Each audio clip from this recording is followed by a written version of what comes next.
'cause I don't give a fuck what you say. Yeah, I'ma do shit my way.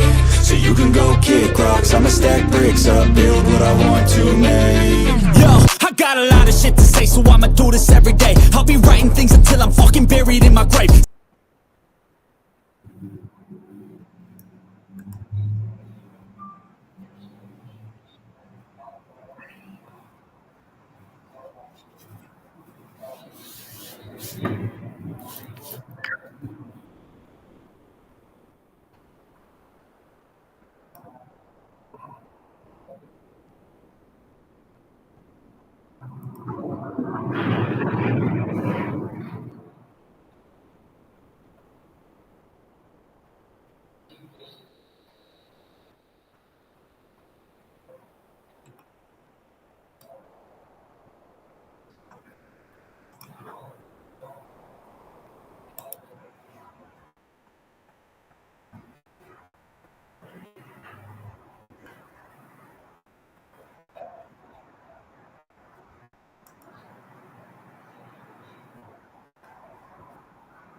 The inside out, because it's not just the rape gangs that get covered up and the lives that get destroyed because of that.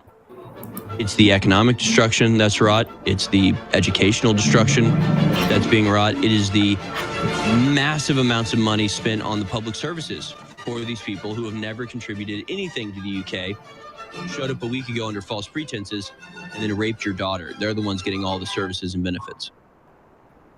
My fellow Americans, my fellow patriots, my fellow info warriors, Christmas 2024 is here. And that means the biggest sales of the year, hands down, are going on right now at our amazing sponsor, the AlexJonesStore.com. You wonder why I'm so healthy? You wonder why I have so much energy? A big part of it is Ultimate Sea Moss, the strongest, best Irish sea moss formula that is out there. This is a superfood. You want the energy, the clarity, the immune system, the healthy skin, all of it. It is next level, and it's available exclusively right now, discounted at the AlexJonesStore.com. Then we've got these new products. Okay. Look at these gummies. Well, let me see what we this is the ultimate turmeric gummy concentrate. Some of the strongest turmeric out there. Incredible what it does for inflammation, your body. And then it's got concentrated other superfoods like ginger and black pepper that do incredible things. We should open this up and show you how many gummies are in here. You take 2 of them a day. It's incredible. Then there's other products that have come out, like super strong organic vitamin C with iron and a lot more. This is a great formula. It is all available. Look at these babies. It is all available right now at the AlexJonesStore.com. And then, on top of that, I'm going to eat some of those here in a minute. We've got the first of its kind, Alex Jones Anti-Globalist 2025 calendar right now at the AlexJonesStore.com. Then a limited edition Trump Victory Map 2024 election. Got to have this ornament. This is going to be handed down for generations, especially if we actually defeat the globalists for good. My God, it'll be a museum. So fund the info war. Keep us on air. Get incredible products. Shop with the good guys. Give yourself the gift of health. All of it and more. A total 360 win at the AlexJonesStore.com.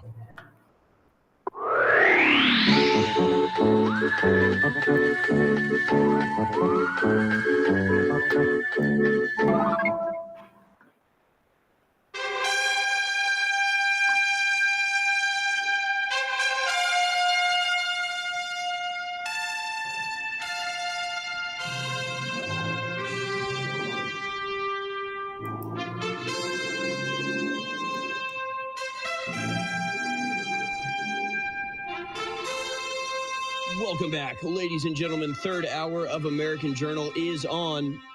I'm your host, Harrison Smith, coming to you live from the InfoWars headquarters here in Austin, Texas. I'm trying to find this video that goes along with this article. Although I'm not sure. I don't know. I don't remember where I saw it. I think it was Asmongold. Isn't he he's a gamer, streamer, right? There's this game called Marvel Rivals.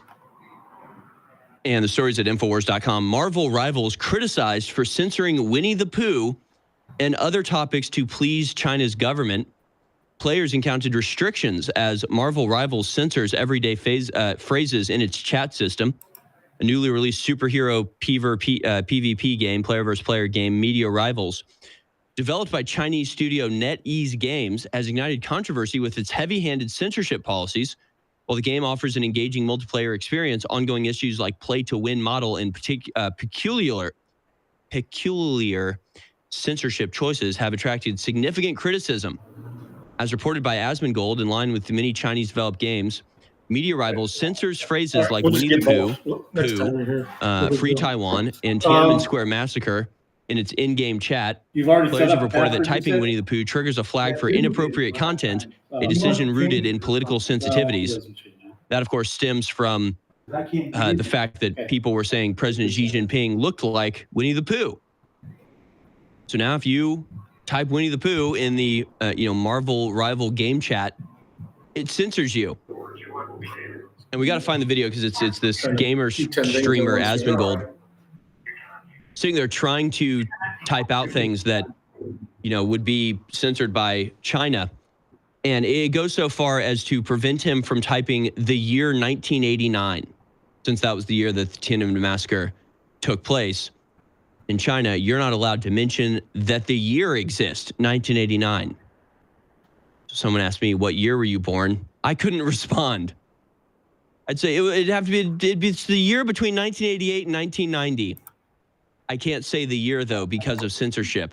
And really what it goes to is reminding us, like, where we end up if you don't put a stop to censorship. How insane and oppressive it can truly be. We have that video. Let's go to that now, because this is Asmongold, popular streamer, trying to type very normal and non-objectionable phrases into the Marvel Rivals game, unable to do so because it's developed and maintained by China. Let's watch. You know what I also heard? I heard that you can't say free Taiwan or free Hong Kong in Marvel Rivals. Now, you guys know what I always say. Trust but verify. I'm going to log in. I'm going to check it right now. Okay, testing. This is me. Free. He types free Taiwan and it says this is inappropriate content. Taiwan sucks. Free Taiwan. It contains inappropriate language. Wow. Okay, all right. Free Tibet.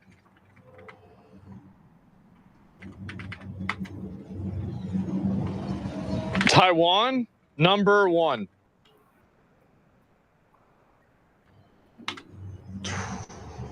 That's a nope. Tiananmen Square Massacre. It didn't happen. You're not allowed to lie in this video game. Try 1989. Okay. This is going to be fine.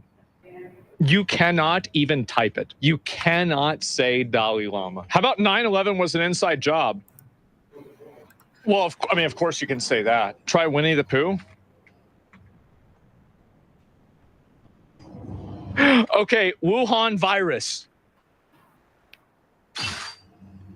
How about virus? How about Wuhan?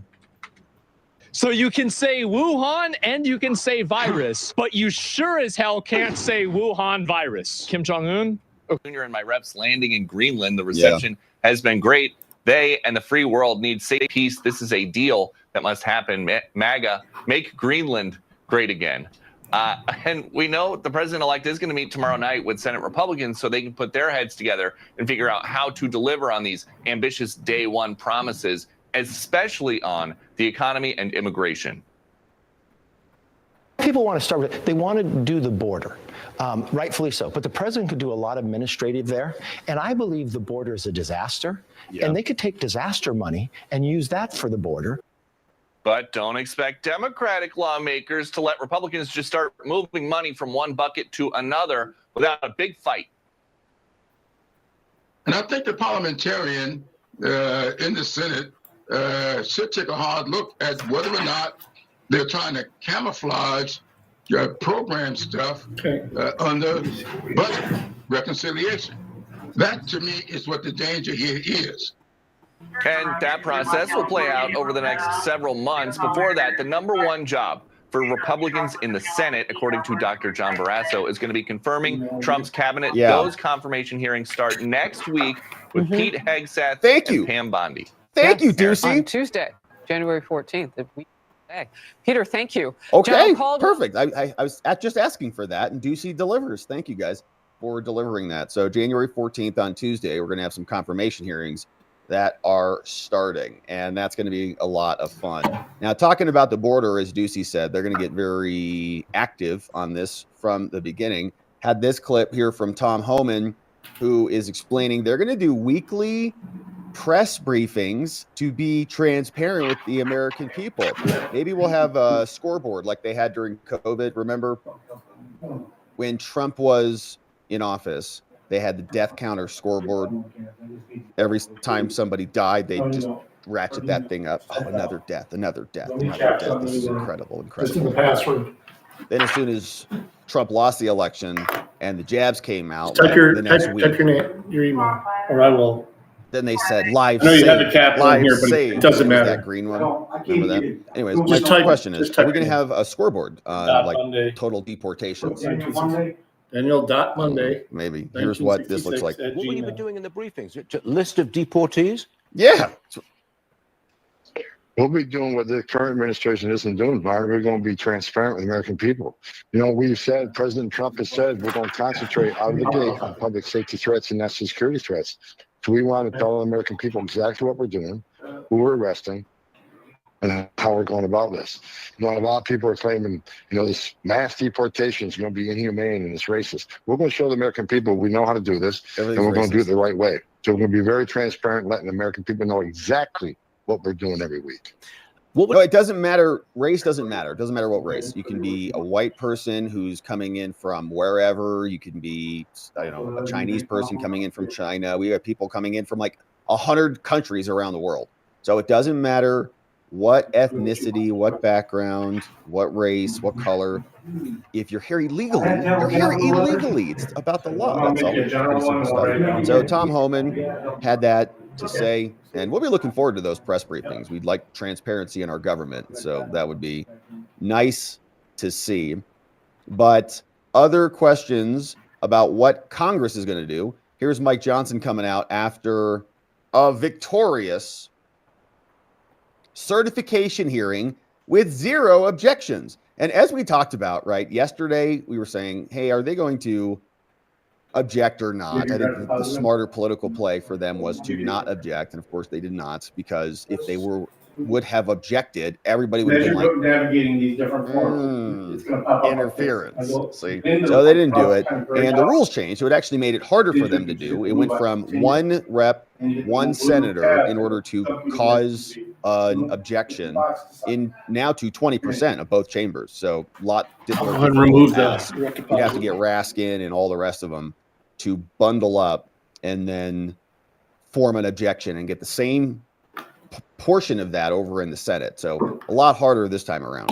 Part of the reason they didn't do it. But they're giving themselves pats on the back all over the place, saying we did a great job. We didn't object. See how peaceful and transitionary we are. Even though they tried to throw him off the ballot and then put him in prison.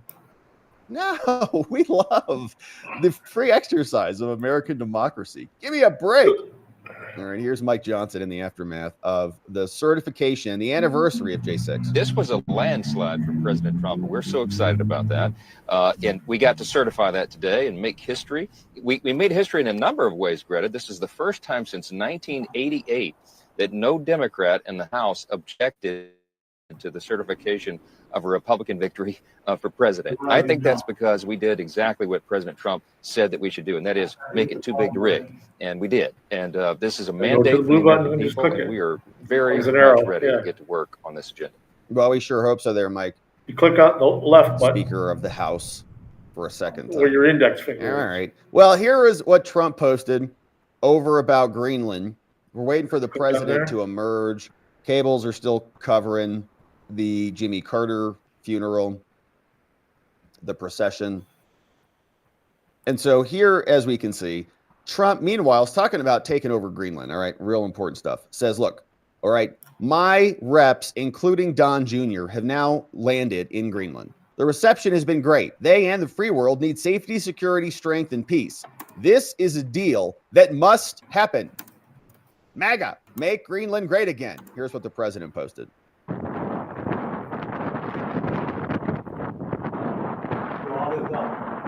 You got to click the blue button on the bottom to get into the form. Screw it out. Yep, see how Need some like up American now, just start filling out the blank. triumphant music. Got to click into the boxes. Upon this landing. There you go. Yep. We come to liberate you. Touchdown.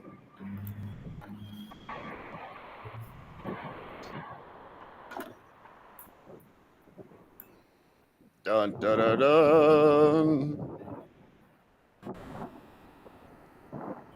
It does look cold there.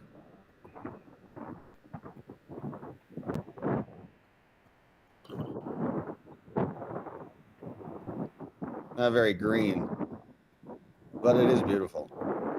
Isn't there that phrase that Greenland is more icy and Iceland is more greeny kind of a thing?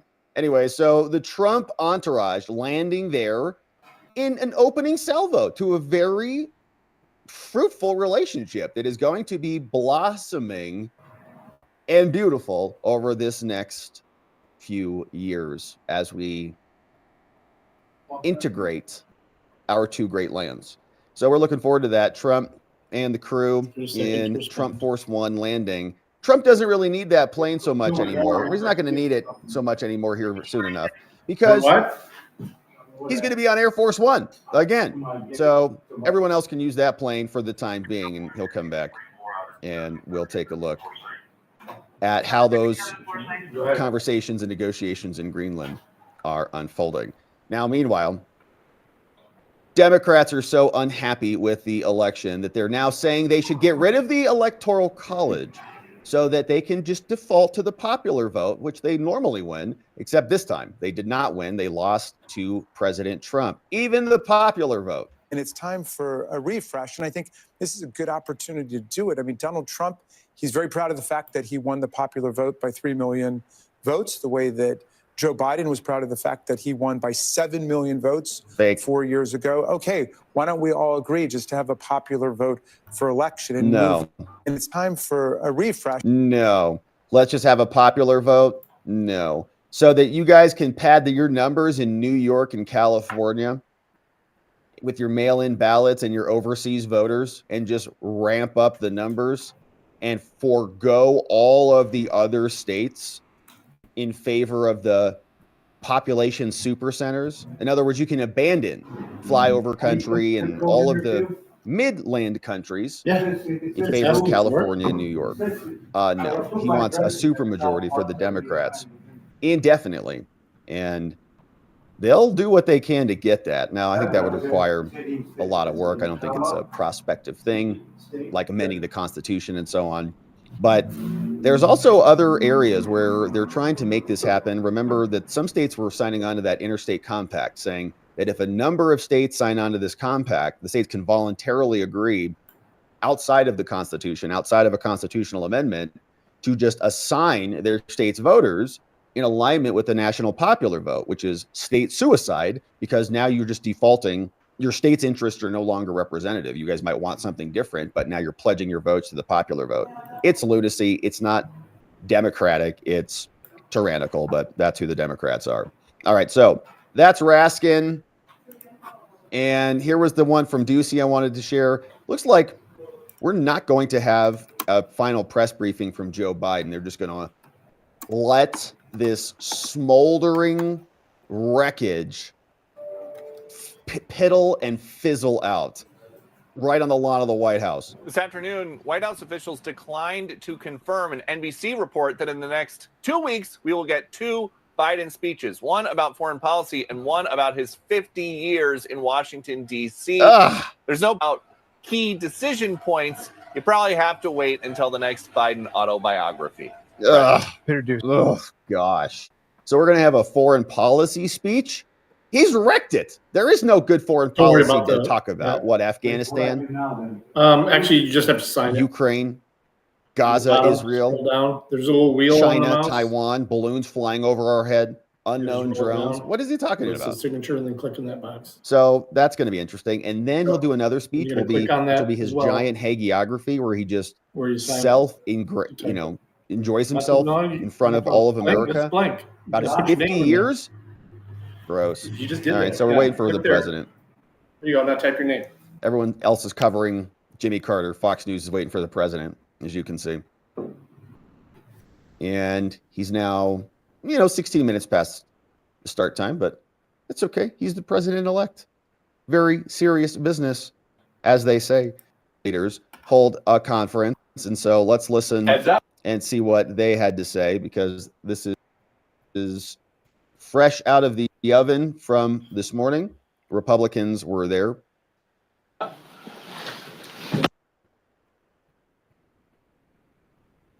Here comes Johnson, the new speaker.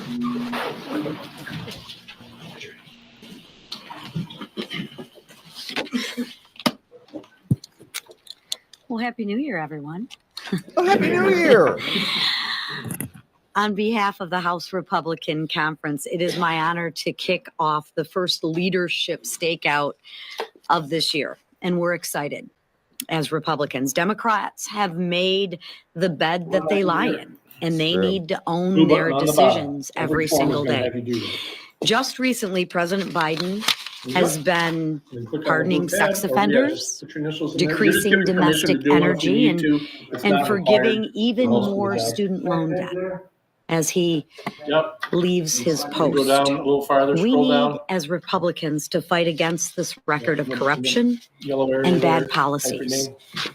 Dems need to own this insanity. This is their mess, but we will clean it up. And fortunately, there is a better path forward. And it's a very stark contrast. But the difference between the Democrats and the Republicans is that our agenda is about opportunity, freedom, prosperity, and putting America first, while their agenda is about control, dependence, and America last. We have an opportunity for a massive political realignment, and we are excited about that. We have a unified Republican government that wants to put America first again. We also won on building diverse coalitions, and I'm committed to doubling down on these efforts as conference chairwoman. We ran on a political platform that is about being accountable to the people. The Democrats alienated the working class, while the Republicans proved we want to be the party of the bigger tent. We want more investments in America. We want energy independence again, not an increased reliance on foreign countries that hate us and hate what we stand for. We want to make our country safer.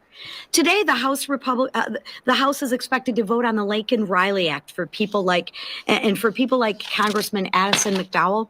The southern border is very personal, and he's going to speak.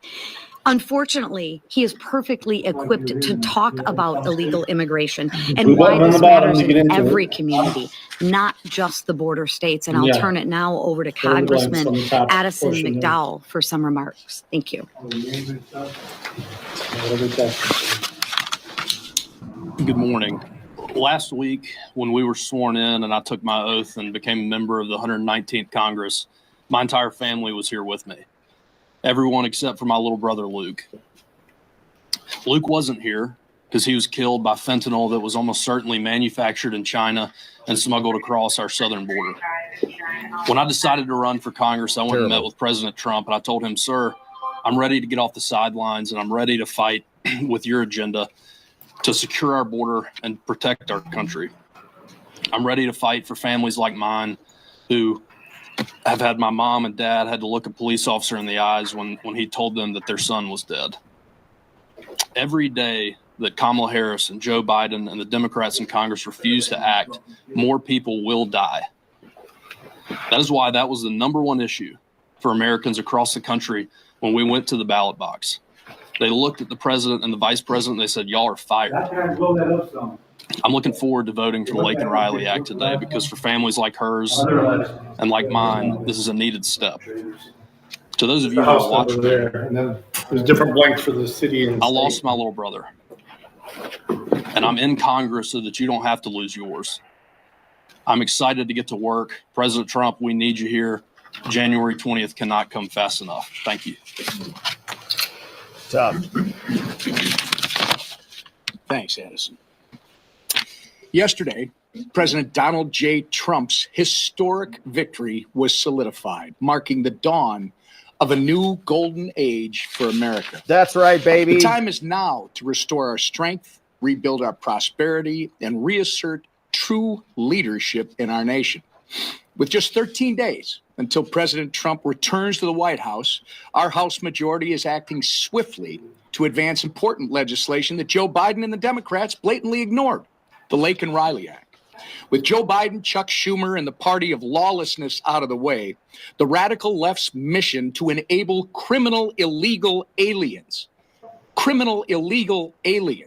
yet people keep writing undocumented whatever, criminal illegal aliens at the expense of law-abiding Americans, it's no longer going to be tolerated. The tragic and preventable murder of Laken Riley serves as a stark reminder of the consequences of failed leadership. But thankfully, voters sent a clear message on November 5th. The American people elected a Republican trifecta to put a stop to the failed Biden-Harris policies that rolled out the red carpet for illegal immigrants, criminal illegal immigrants, and put Americans in harm's way. And guess what? That's exactly what we're going to do. The Laken Riley Act is a direct step toward ensuring that criminal illegal aliens are swiftly and permanently removed from our communities and our country. This bill is more than just a piece of legislation. It's a return to common sense American values. And under President Trump's leadership, there will be a lot more where that came from as we restore the rule of law and put Americans first again. And with that, I turn it over to our leader, Steve Scalise. Thank you, Whip. Majority Leader. It was very exciting Friday to not only get sworn in, but to see all these new members of Congress as part of this new Republican majority, both House majority, Senate majority, with President Trump coming in just a couple of weeks. We have over 30 new Republicans that are a part of this majority, and their enthusiasm is contagious. They came to do big things, and we have big things planned. And I'll talk about a couple of those things, but we started by doing something, and maybe some of you were a little disappointed in.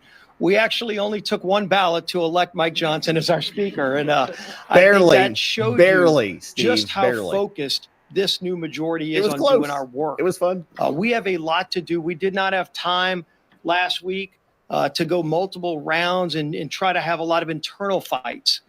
While we might have internal disagreements along the way, we are going to be focused on the people's business. And we have a lot of work to do to fix the mess, as Lisa pointed out, that Joe Biden, Kamala Harris, and the Democrats have left behind. Just look what Joe Biden did a couple of days ago.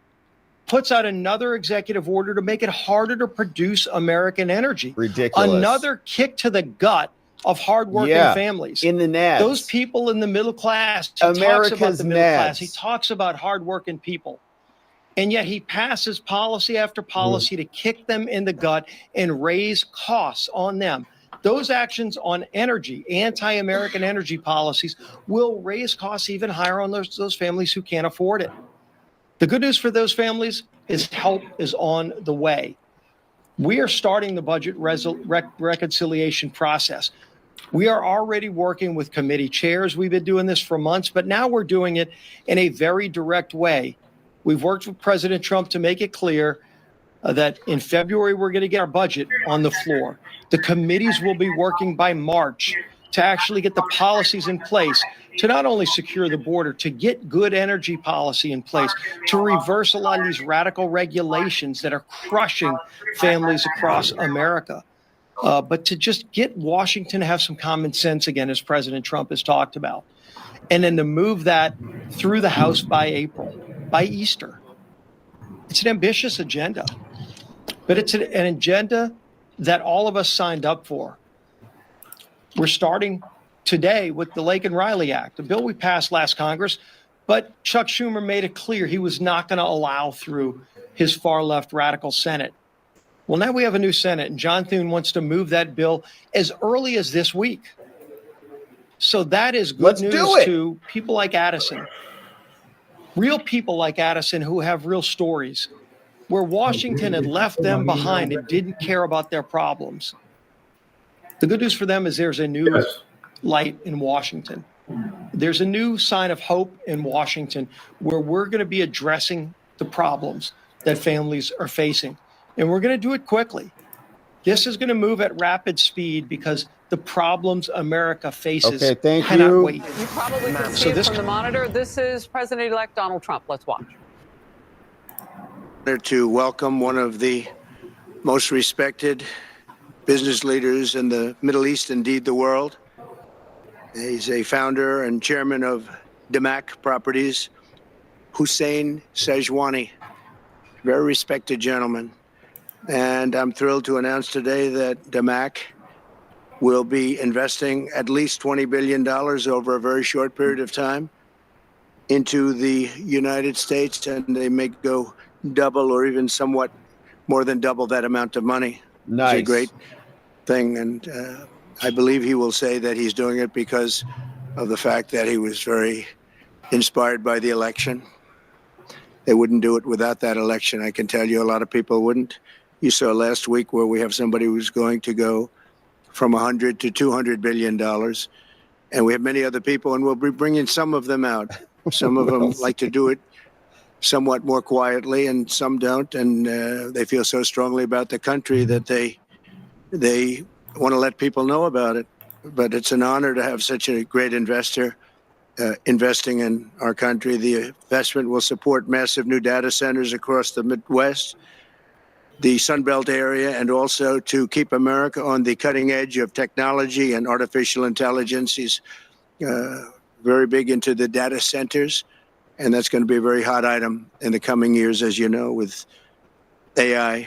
In particular, the first phase of the project will be in Texas, Arizona, Oklahoma, Louisiana, Ohio, Illinois, Michigan, and Indiana, those places. And Hussein, I'd love you to come up and say a few words. Thank you very much. Thank you. Thank you. Thank you, Mr. President. It's been amazing news for me and my family when he was elected in November. Me too, man. We've been waiting 4 years to increase our investments in U.S. to very large amount of money. We are a company operating in more than 20 countries around the world. We have delivered more than 45,000 luxury units and another 45,000 in the pipeline. In data center, we are in 10 countries around the world, in Asia, Europe, and Middle East. And we're very, very excited now with his leadership and his open strategy and policy to encourage businesses to come to U.S. For the last 4 years, we've been waiting for this moment.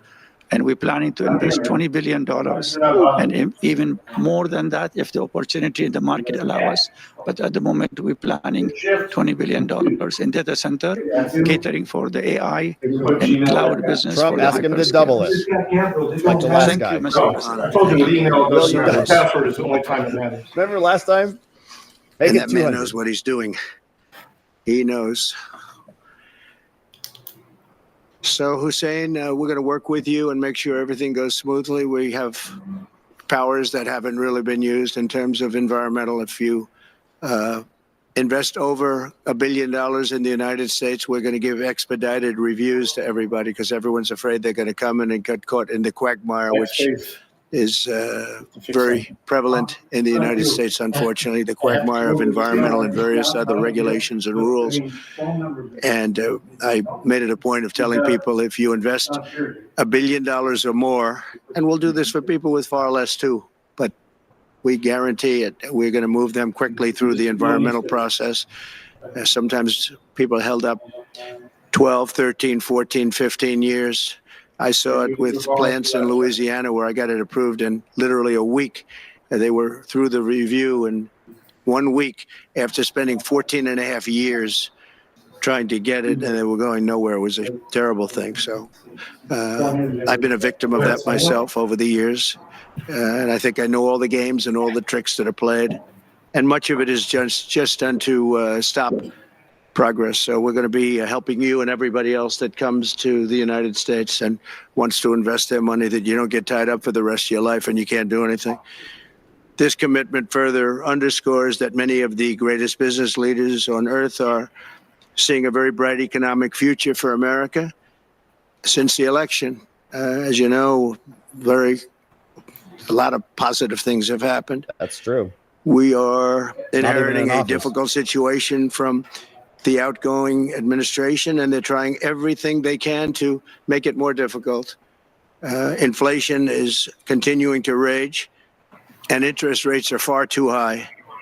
And I've been disappointed to see the Biden administration's attempt to block the reforms of the American people and that they voted for. We had a landslide election. We won every swing state. We won the popular vote by millions and millions of people. Nobody even knows how many people, millions. And they're still counting in some areas. You know, they're still counting the vote in some areas. Can you believe this? California? What a place. What a horrible place. One of the things we're going to do is we've got to fix the election so that we get honest counts and they get done by 10 o'clock in the evening or something thereabouts. They have places where they're still counting votes. President Biden's actions yesterday on offshore drilling, banning offshore drilling, will not stand. I will reverse it immediately. It'll be done immediately. And we will drill, baby, drill. We're going to be drilling in a lot of other locations, and the energy costs are going to come way down. They'll be brought down to a very low level, and that's going to bring everything else down. That's what caused it to go up, along with the ridiculous spending on the Green New scam. All this money, trillions of dollars. It's like throwing it right out the window, what they're doing. And they're trying to spend so much now. They're just taking money and giving it to anybody that wants it for any project at all, if it's certified under the Green New scam. And they don't work, and it's too expensive. And, they told me that we're going to do everything possible to make this transition to the new administration very smooth. It's not smooth because they're doing that. They're playing with the courts, as you know. They've been playing with the courts for 4 years, probably got me more votes because I got the highest number of votes ever gotten by a Republican, by far, actually, by a lot. And, we had a great election, so I guess it didn't work. But even to this day, they're playing with the courts. They have their friendly judges that like to try and make everybody happy on the Democrat side. It's called lawfare. It's called weaponization of justice, and it's happened at a level nobody's ever seen before. So many. I defeated deranged Jack Smith. He's a deranged individual. I guess he's on his way back to The Hague. And we won those cases. Those were the biggest ones. Illegitimate Jack. And the press made such a big deal out of them, but we did nothing wrong. We did nothing wrong on anything. And the people saw that. When they vote, when a Republican, it's not easy for a Republican. When the Republican wins the popular vote by millions and wins all 7 of the swing states, people said, well, he could win 4. We won all 7, and we won them by a lot. That tells you we won. And they've been watching this injustice. I call it the Injustice Department. What they've done is so bad. The whole world has watched that. Yep. And it took work, but it got me a lot of votes because when explained, we have a judge in New York who's a very crooked judge. Yep. I'm under a gag order. I can't even talk about aspects of the case that are the most vital aspects. I'm under a gag. Do you know that I'm the president-elect of the United States of America? I'm a former very successful president. We had the greatest economy in the history of our country. We had borders that were sealed and beautiful. Everything was good. We had no wars. We defeated ISIS. I don't need a new one every year. We had no wars. Now I'm going into a world that's burning with Russia and Ukraine, with Israel. You took a look at that attack on October 7th, the attack on Israel. With the horrible way they got out, not the fact that they got out, I would have been out before them, but we would have been out of Afghanistan with dignity and strength as opposed to looking like a bunch of fools People with falling out of 13 dead airplanes. and many, many badly, horrifically injured. Nobody ever talks about them. No arms, no legs. Nobody ever talks about them. The way they got out was outrageous, leaving billions of dollars of brand new military equipment that I bought in the hands of the Afghans and specifically the Taliban. 80 billion. It's the group. And we were doing very well. We would have been out. We would have been respected. I think it's one of the reasons it was so badly handled, that withdrawal where people are jumping onto airplanes, falling off the sides of airplanes when they're 3,000 feet in the air. Yep. And nobody's ever seen anything like that, the worst. And because of that, I think Russia went and attacked Ukraine. When they saw that, they said, these guys are incompetent. They don't know what they're doing. But we know what we're doing now. And that's going to all end. And we have a great military. I defeated ISIS, as you know. We're in no wars. I just finished a couple. And we got also our soldiers guarding Syria and Turkey. We're in the middle. We had 5,000 soldiers. They would have been gobbled up with two armies. We had one army, 300,000. We had another one, 500,000 or 600,000. Getting ready. We had 5,000 people in the middle. I said to a general, how do 5,000 people do in that case? And the general just looked at me and said, not well, sir, not well. And I took him out. And you know what happened? Nothing. I got criticized. I saved 5,000 lives, actually. And we did a great job, and we're going to do an even better job because now we have a tremendous amount of experience. We have people that I can rely on, but the 625 million acres, people can't realize. It's like sign that one. The whole ocean. No. You gotta sign them. Take an acre. You know, an acre, you have a house on a half an acre or a quarter of an acre or an acre. If you have an acre, you have a big deal. Now you multiply that by 625 million acres. It's like, feels like the whole even the ocean. format of how they want the date written on some of them is different. So. That's our strength, you know. People can say we manufacture, we don't manufacture. The thing we have oil and gas more than anybody in the world. And we're going to have more of it too. But they took away 625 million acres of offshore drilling. Nobody else does that.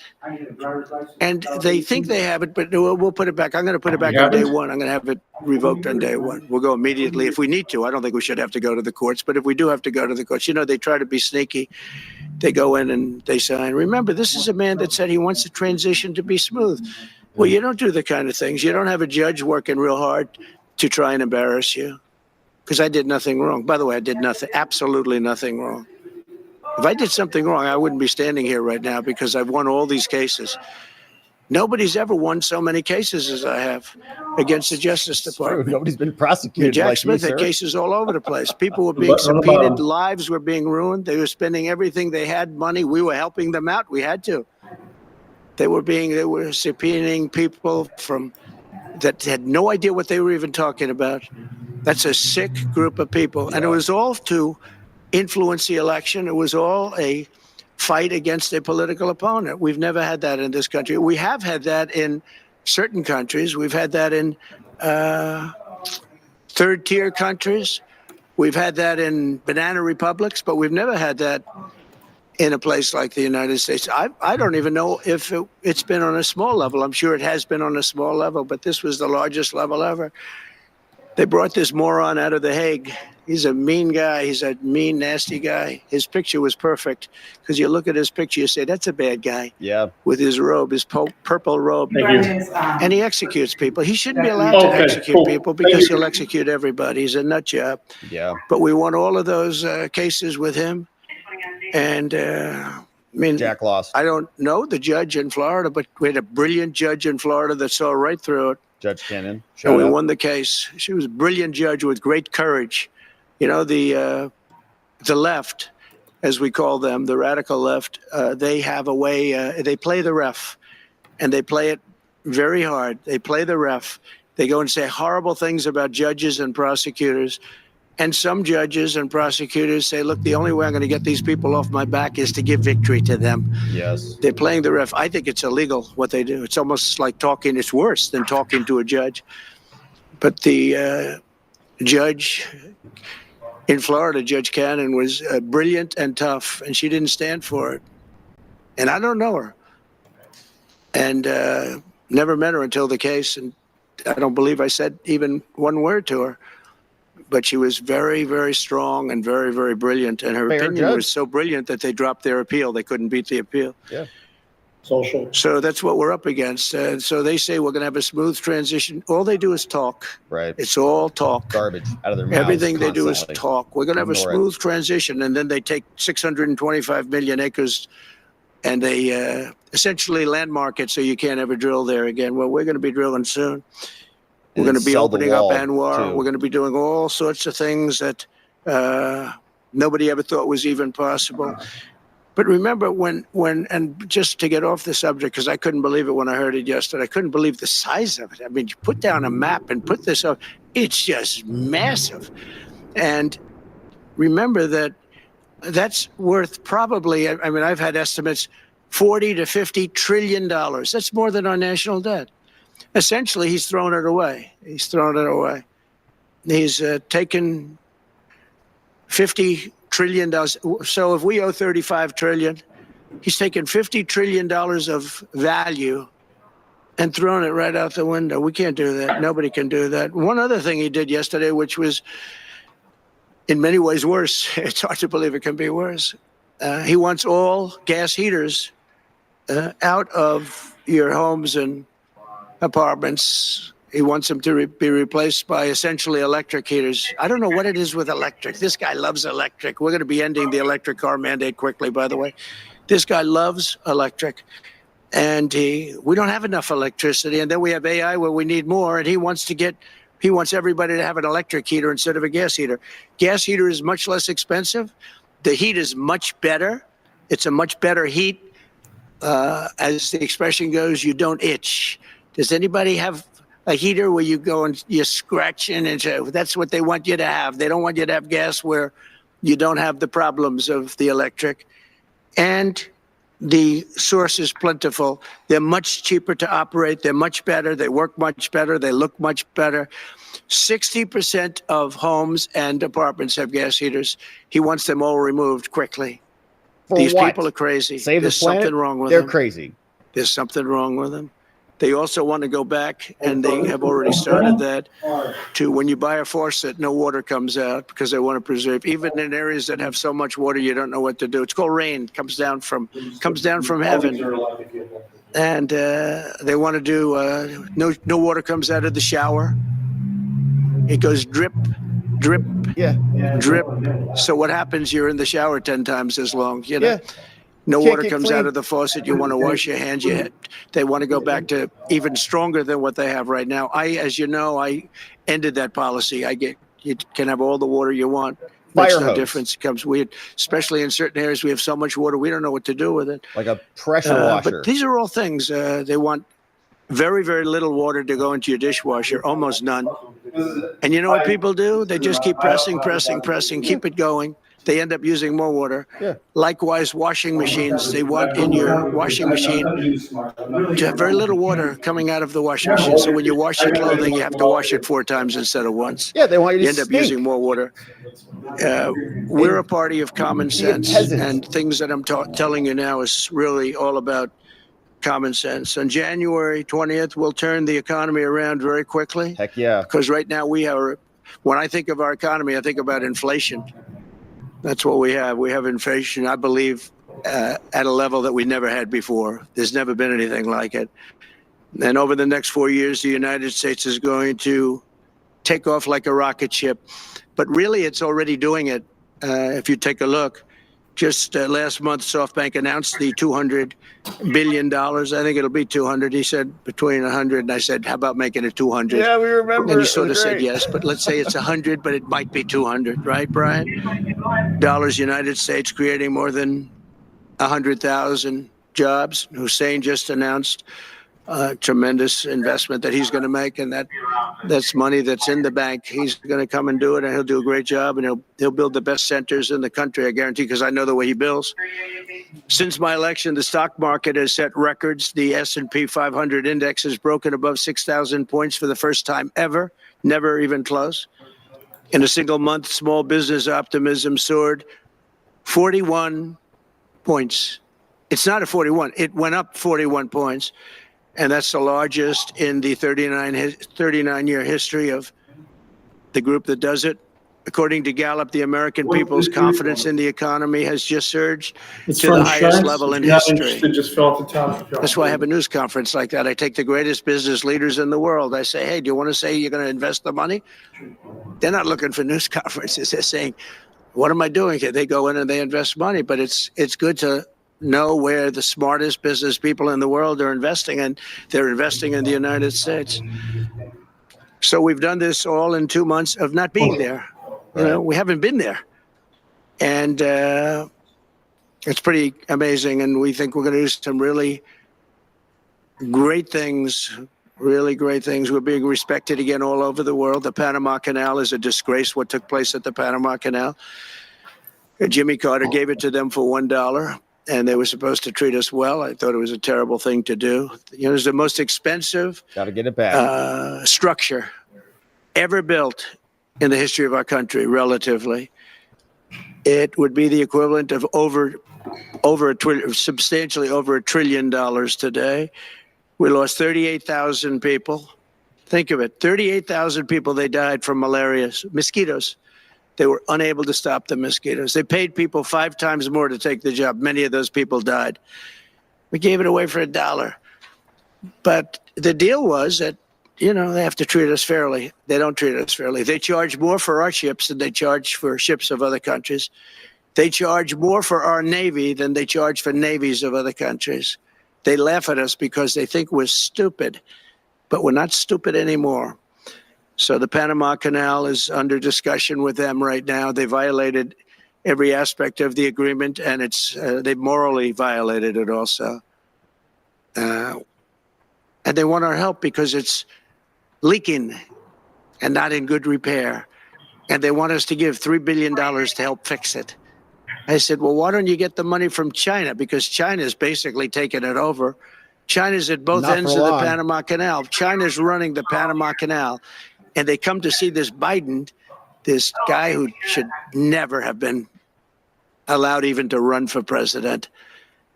Of course, she shouldn't have either, because that never happened. I had to be 2 people, not 1. It's true. But they want $3 billion to fix the Panama Canal that's run by China and makes a lot of money, China. One of the most profitable structures ever built, because you have ships lined up back to Florida, frankly, and they just keep going through, and the numbers are staggering, $500,000 to $1 million a ship. And they took it away from us, meaning we gave it to them for $1. But not going to happen. What they've done to us, they've charged us, they've overcharged our ships, overcharged our Navy. And then when they need repair money, they come to the United States to put it up. We get nothing. Those days are over. Working with the Republican majorities in Congress, will cut taxes, slash regulations, raise wages, and boost incomes at a pace the world has not seen before, and certainly not from our country. We had a big chunk of it for the first 3 years prior to COVID coming in my administration. We had the greatest economy in history. We cut the most regulations in the history of our country, and I did that all in 4 years. By 4 times more than any other president cut. We did that in 4 years, and we were just getting started. We'll impose new tariffs so that the products on our stores will once again be stamped with those beautiful words, made in the USA. Beautiful. And we are not treated well, as you know, by Canada. Canada is subsidized to the tune of about $200 billion a year, plus other things. They don't essentially have a military. They have a very small military. They rely on our military. It's all fine, but, you know, they got to pay for that. It's very unfair. I have so many great friends. One of them is the great one, Wayne Gretzky. I said, run for prime minister. You'll win in Let's go, Wayne. It'll take 2 seconds. But he said, well, am I going to run for prime minister or governor? You tell me. I said, I don't know. Let's make it governor. I like it better. But no, something's going to have to be done. Same thing with Mexico. We have a massive deficit with Mexico, and we help Mexico a lot. They're essentially run by the cartels. And can't let that happen. Mexico's really in trouble, a lot of trouble. Very dangerous place. And we're going to be announcing at a future date pretty soon. We're going to change because we do most of the work there and it's ours. We're going to be changing sort of the opposite of Biden, where he's closing everything up, essentially getting rid of 50 to 60 trillion dollars worth of assets. We're going to be changing the name of the Gulf of Mexico to the Gulf of America. Yeah. Which has a beautiful ring that covers a lot of territory. The Gulf of America. What a beautiful name. Beautiful. And it's appropriate. It is. It's appropriate. What a great idea. Why did it take so long for us to figure that out? Stop allowing millions of people to pour into our country. They can stop them.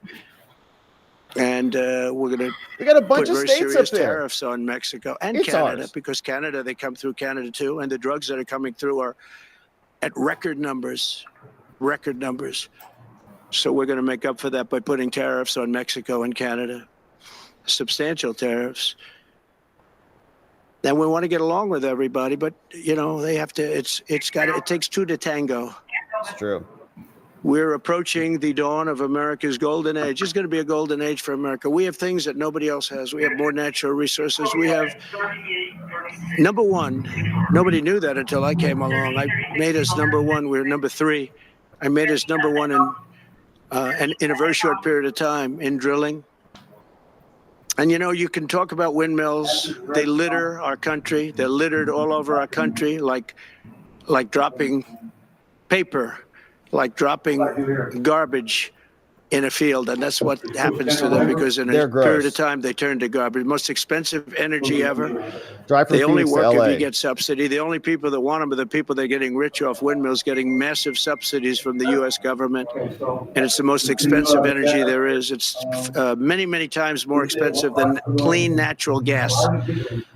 So we're going to try and have a policy where no windmills are being built. Off the coast of New Jersey, they want to build like 200 windmills. The people are going crazy. Nobody wants them. And they're very expensive. They don't work without subsidy. You don't want energy that needs subsidy. Energy is a good business. You don't need subsidy. In the middle of the ocean, when you ocean, build these too? massive All that towers, salt and water. they're 25 stories tall, 40 stories. They have one 70 stories tall.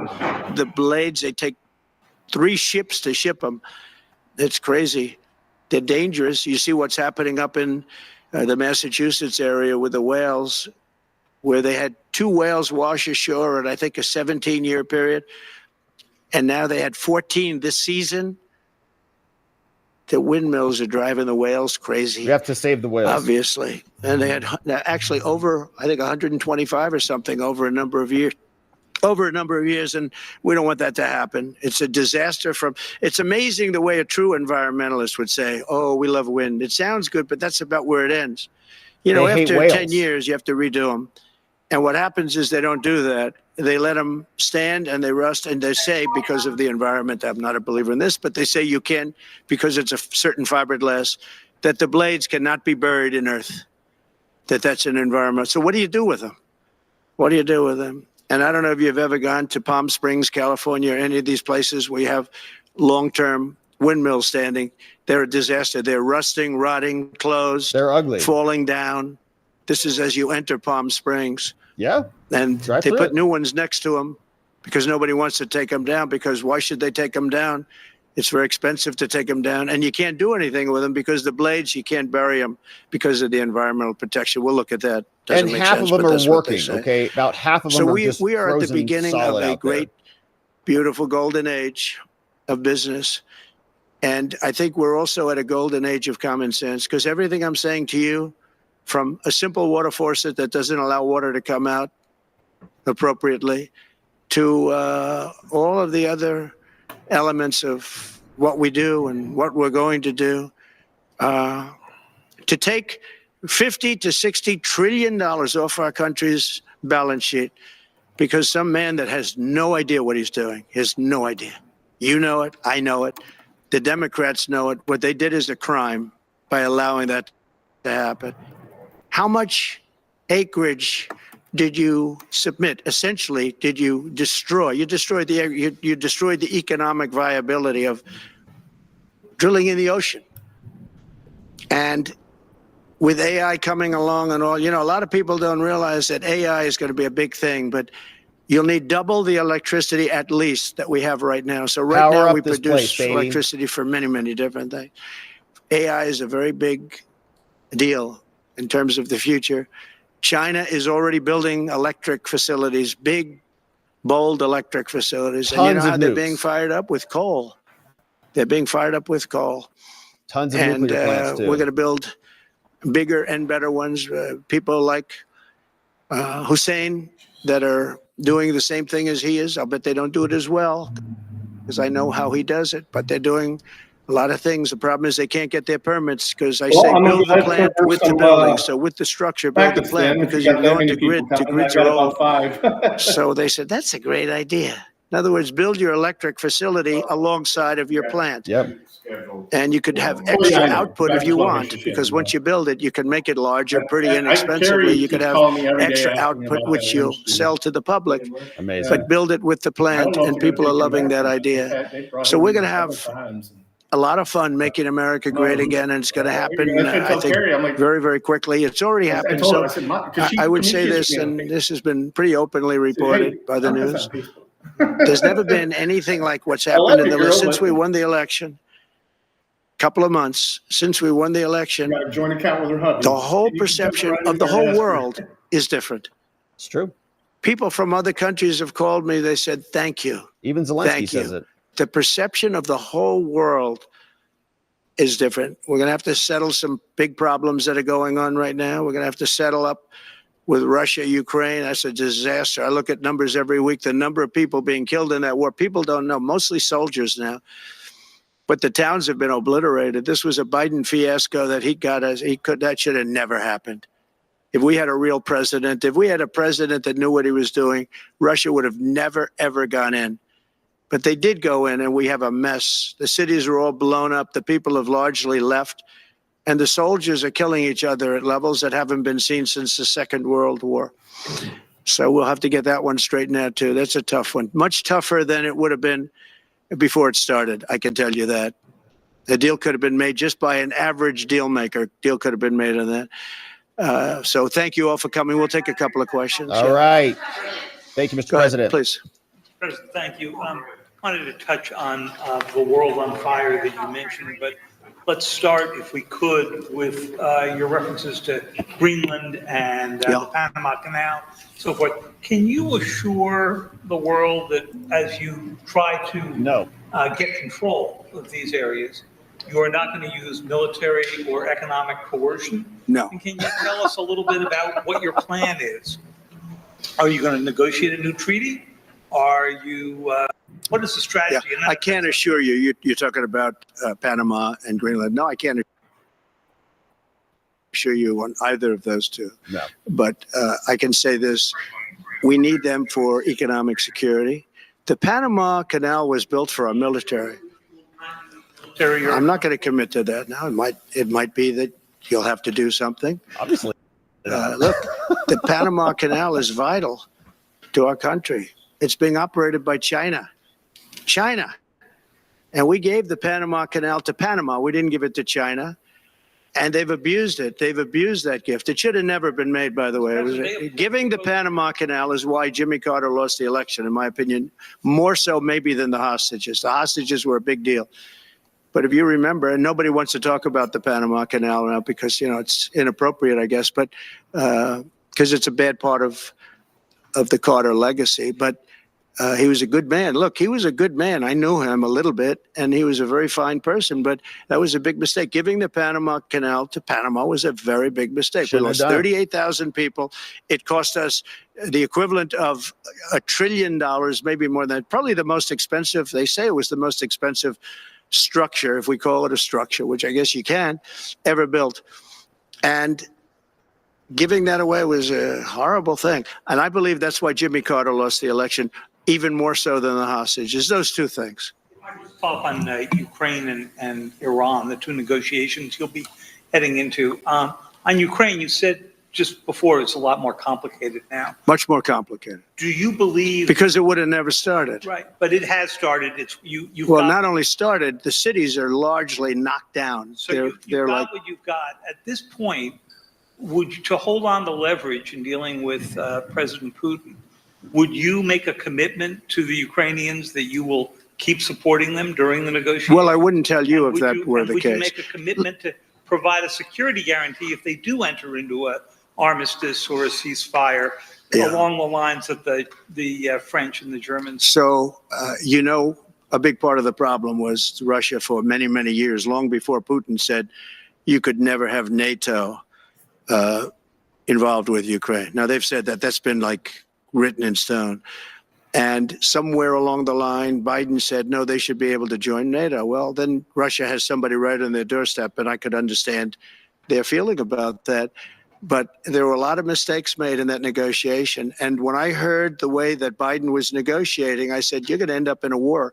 And it turned out to be a very bad war. And it could escalate. That war could escalate big time to be much worse than it is right now. They can never join NATO. Well, my view is that it was always understood. In fact, I believe that they had a deal and then Biden broke it. They had a deal which would have been a satisfactory deal to Ukraine and everybody else, but that Biden said, no, you have to be able to join NATO. And that's always been, and nobody knows more about NATO than I. Years ago when I first started this, I didn't know too much about NATO, but I got it right anyway. I said they're taking advantage. I'm the one that got, and the Secretary General was here, as 2 weeks ago, saying that if it weren't for me, NATO wouldn't even exist right now, because I raised from countries that weren't paying their bills. At that time, 28 countries, 20 of them were not paying their bills, 21 to be exact. They weren't paying, or they were paying a very small portion. And I raised over $680 billion. That was the number he gave, by saying, if you don't pay, we're not going to protect you. And as soon as I said that, the money came pouring in. But Obama could have said it. Other people could have said it. Bush could have said it. Nobody said it but me. I took a lot of heat. They said, oh, that's a threatening statement. Well, they weren't paying their bills. I said, we're not going to protect you if you're not paying the bills. So in a true sense, I saved NATO, but NATO's taken advantage of us.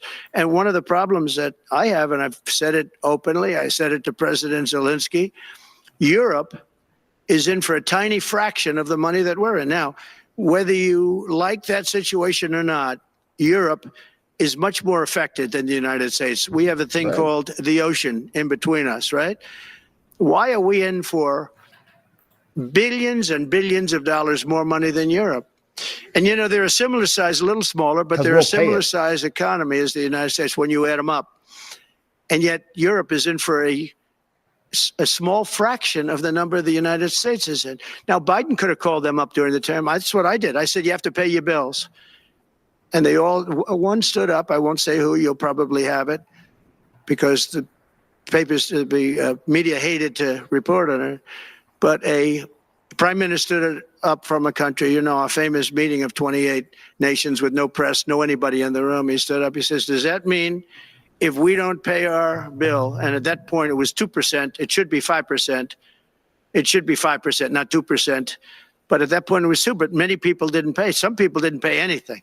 But many people were way, including Germany. Germany was at less than 1%. You're going to press for 5%. Well, I think NATO should have 5%. Yeah. Well, you can't do it at 2%. I mean, at 2%, every country, if you're going to have a country in a regular military, you're at 4%. I think they should be, they're in dangerous territory. I think it should be, they can all afford it, but they should be at 5%, not 2%. I'm the one that got them to pay 2%. But a gentleman stood up, a prime minister stood up, and he said to me, sir, could I ask you a question? You're saying we have to pay our bills. If we don't pay our bills, will the United States protect us from Russia? I said, if you don't pay, you mean you're delinquent? He said, yes. He said, if you're delinquent, we will not protect you. There you go. Pay your bills. I took a lot of heat. Although it was somewhat closed door, I took a lot of heat from the media. And you know what happened? The money started pouring in. That's why NATO has money. And the Secretary General said it was the most incredible thing he had ever seen in a negotiation. Now, if I would have said, yes, we will, nobody would have paid. If I would have loved to say, yes, we'll protect you even if you don't pay. But that's not the way life works. No. Pay your bills or you get your gas shut off. Questions related to each other. First, you said on your first day of office, you're going to pardon January 6th defendants. Are you planning to pardon those who were charged with violent offenses? Well, we're looking at it, and we have other people in there. And as you see, I guess 24 or 28 people came now from the FBI. That came out very quietly. Nobody reported it, but they had people in some form related to the FBI. They had 4 or 5 people that were strongly related to the FBI. We have to find out about that. We have to find out about Hezbollah. We have to find out about who exactly was in that whole thing, because people that did some bad things were not prosecuted. You know, I see it all the time, and you see it too. People that were doing some bad things weren't prosecuted, and people that didn't even walk into the building are in jail right now. Yep. So we'll be looking at the whole thing, but I'll be making major pardons. Yes, please. Please. On Jack Smith's report. Good afternoon, Mr. President. It's good to see you again. 2 questions about Syria and the ongoing war in Gaza. About Syria, the Pentagon disclosed last month the U.S. has some 2,000 troops in Syria. That's almost double the number initially we were told of 900. Will you keep that troop capacity the same upon taking? Well, I won't tell you that because that's part of a military strategy. But I will say it was Turkey. Turkey's been after that country in different names and different forms and shapes for 2,000 years. Those people that went in are from Turkey. And President Erdogan is a friend of mine. He's a guy I like, respect. I think he respects me also. He's the one that didn't go after certain people after I requested that he not. You know who I'm talking about, the Kurds. I don't know how long that's going to, because they're natural enemies. They hate each other. But he didn't do that yet. And he didn't do it in the past also. He started, and I said, please don't do that, and he didn't do it. So, but if you look at what happened with Syria, Russia was weakened, Iran was weakened, and he's a very smart guy. And he sent his people in there through different forms and different names, and they went in and they took over, and that's the way it is. I'm sorry, I don't mean to interrupt you. Do you have concerns about HTS taking control of By the way, I Syria? have the envoy here. Is that in the back? It is. Standing with my son, Eric, is Steve Witkoff, who's just got back from the Middle East, and he's done a fantastic job. He's a great deal maker. I said, what we need there is a deal maker, because nobody makes a deal. We have people that understand where the rivers are and where the meets and bounds are, but they can't talk. They can't make deals. Steve's done a great job. I just want to thank you, Steve. You've been working endlessly for months, and he's working specifically on the hostages, trying to get them back. Well, that was my second question is Hamas. Steve, come up for a second. Maybe you might want to say a couple of words. Sir, I didn't- Hamas released another hostage I didn't know Steve was going to be here, actually. Neither did I. Let's go, Steve. He's done a fantastic job, and it's a dangerous job, too, and we appreciate the deal making he does. Now he sees a lot of big danger. Come on up, Steve. Mr. President, can I ask you the second part of that? Hamas Yeah, released just one another second. hostage video. I'm going to give you a little report on the hostages, if I can, Steve. Thank you very much. Thank you, Mr. President. Wow. Well, I think we're making a lot of progress, and I don't want to say too much because I think they're doing a really good job back in Doha. I'm leaving tomorrow back to go to Doha, but I think that we've had some really great progress, and I'm really hopeful that by the inaugural, we'll have some good things to announce on behalf of the president. Wow. We're working in tandem in a really good way, but it's the president, his reputation, the things that he has said that are driving this negotiation, and so hopefully it'll all work out and we'll save some lives. I believe we've been on the verge of it. I don't want to discuss sort of what's delayed it. There's no point to be negative in any way. But I think it's the president, his stature, what he said he expects, the red lines he's put out there. That's driving this negotiation. Or else. I'm going back probably either this evening or tomorrow night. Are you confident there'll be a deal before January 20th, or is that something that's likely to happen, if there's a deal even at all? We've been hearing this now for the better part of.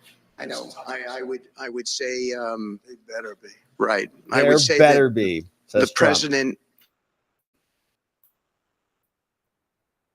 is exasperated. I don't want to talk for him, but look, I don't know anyone who delegates better than President Trump. He gives us a lot of authority to speak on his behalf, and he exhorts us to speak emphatically.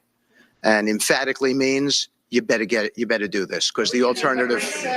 Get it done. They're waiting for President Trump to take office. No, I think they heard him loud and clear. Better get done by the inaugural. But when you say all hell will Before be I paid, take office. all hell must be paid if they don't release the hostages.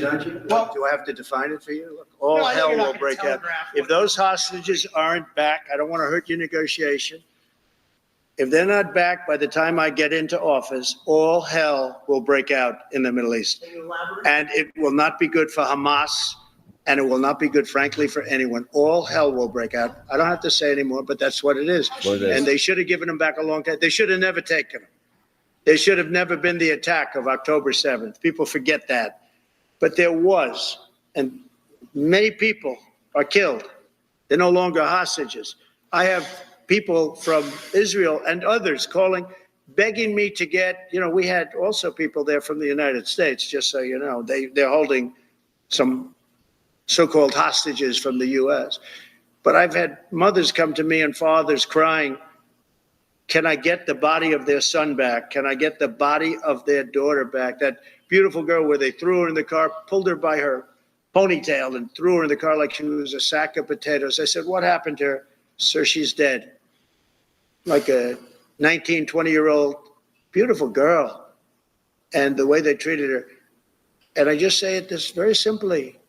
Steve's got a job to do. He's a great guy, great negotiator, great person. They respect him over there already. It's what we needed over there. We have people that know everything about the Middle East, but they can't speak properly. They don't know. He's a great negotiator. That's what I needed. I could have sent that gentleman right over there, Hussein. He's a great negotiator. There are people, they're rare. Great negotiators are very rare, like a great surgeon. But we have the right person. But I tell this, I don't want to hurt the negotiation. If the deal isn't done before I take office, which is now going to be 2 weeks, all hell will break out in the Middle East. Okay? Thank you, Mr. Thank you. You've President. done a great job. Thank you. More than 140 police officers were injured by rioters on January 6th. Will you pardon anyone who attacked a police officer? Already answered that. The only one that was killed was a beautiful young lady named Ashley Babbitt. Thank you, Mr. President. She was killed. And there was actually somebody else that was killed, also a MAGA person, but people Roseanne don't give it 100% credibility. I'm going to find out about it. We're going to Roseanne find Boylan. out. But Ashley Babbitt was killed. She was may have been shot. beaten to death. Should have never been shot. She was shot for no reason whatsoever. In fact, they say that she was trying to hold back the crowd, and the crowd was made up of a lot of different people. So we'll see. But I will tell you this: the person that was killed was Ashley Babbitt. The other thing is, when they talk, there was never charges of insurrection or anything like that.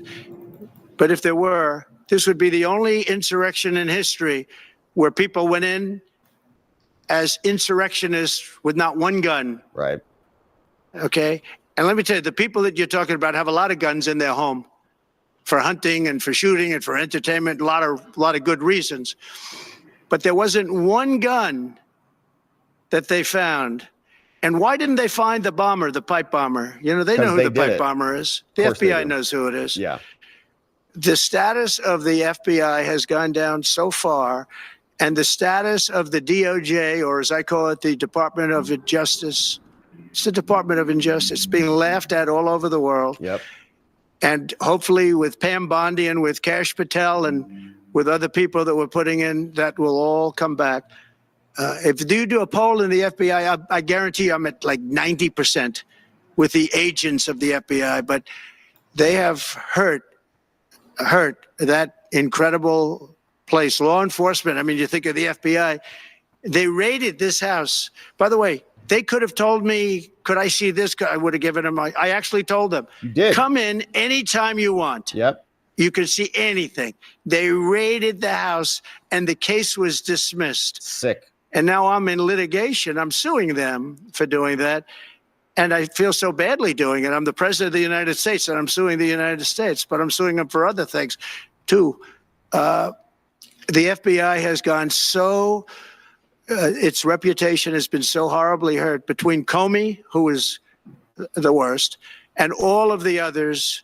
What's happened to the FBI is, and we're going to make it great again. We're going to make the FBI great again. We're going to make the Department of Justice fair and strong, but fair again. Because all they did was attack me because I'm their political opponent. And that includes with local judges like Marchand. You ought to find out. Ask him, why do I have a gag order where I'm not allowed to speak? Think of it. His daughter. I'm the president of the United States, and I'm not allowed to speak. Why? Because if I did Protecting his speak, daughter. people would understand the scam. It's a scam. And we have very dishonest judges, and New York judges are very bad. We had one that valued this house at $18 million because it was good for their case. He actually valued that chandelier is worth more than $18 million. He valued this house as $18 million. And we have another one who was so nasty, so horrible, such a brute, the most vicious, vile person. And these are New York judges. But we've won most of the cases, so we're very happy about that. Please. Back on Greenland, your position is clear, but have you directed your staff to take these specific actions to draw plans? And can you elaborate again? You didn't rule out military coercion. Well, we need Greenland for national security purposes. I've been told that for a long time, long before I even ran. I mean, people have been talking about it for a long time. You have approximately 45,000 people there. People really don't even know if Denmark has any legal right to it. But if they do, they should give it up because we need it for national security. That's for the free world. I'm talking about protecting the free world. You Which look includes at Denmark. You don't even need binoculars. You look outside, you have China ships all over the place. You have Russian ships all over the place. We're not letting that happen. We're not letting it happen. And if Denmark wants to get to a conclusion, but nobody knows if they even have any right, title, or interest. The people are going to probably vote for independence or to come into the United States. But if they did do that, then I would tariff Denmark at a very high level. Have you asked your staff to draw plans for acquisition? I mean, are you active? No, we're not at that stage, but we have people. I haven't even entered office yet. Secondly, sir, Elon Musk has drawn some criticism and a lot of attention for some of his actions and provocative statements about foreign affairs, including in Europe. Your reaction to that, is that appropriate for? You mean where he likes people that tended to be conservative? I don't know the people. I can say Elon's doing a good job, very smart guy. I don't know the people you're talking about.